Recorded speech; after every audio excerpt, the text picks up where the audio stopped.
Je pense que l'action la plus utile, en réalité, c'est une action politique. Et c'est d'essayer d'influer sur les termes du débat en France.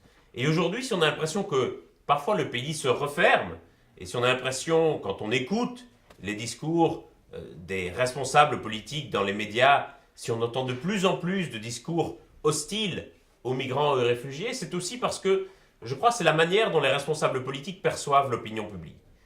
Je suis toujours frappé lorsque je vais parler dans des associations, par exemple, ou dans des groupes favorables à l'accueil des migrants ou des réfugiés, de voir que très peu d'entre eux sont sur Twitter, par exemple.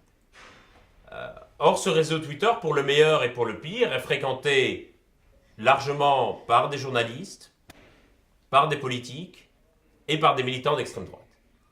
Or, c'est le réseau que vont utiliser journalistes et politiques très largement pour essayer de juger de l'état de l'opinion. Les politiques vont tester des propositions, vont tester des phrases et vont voir comment Twitter réagit.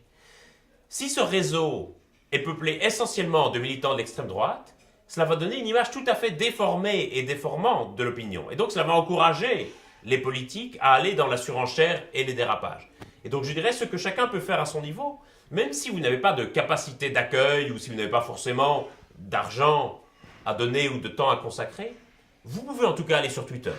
C'est gratuit et c'est ouvert à tous, et c'est une façon d'influencer et d'influer le débat public.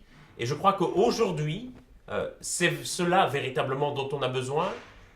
Les politiques, les médias ont besoin de sentir qu'il y a aussi une opinion publique qui n'est jamais que l'agrégation d'opinions individuelles qui est favorable à l'accueil des migrants et des réfugiés. Et ça me paraît être une bataille culturelle importante. Et aujourd'hui, je crois, le vrai terrain de l'accueil, au-delà des gestes concrets, c'est aussi la bataille culturelle.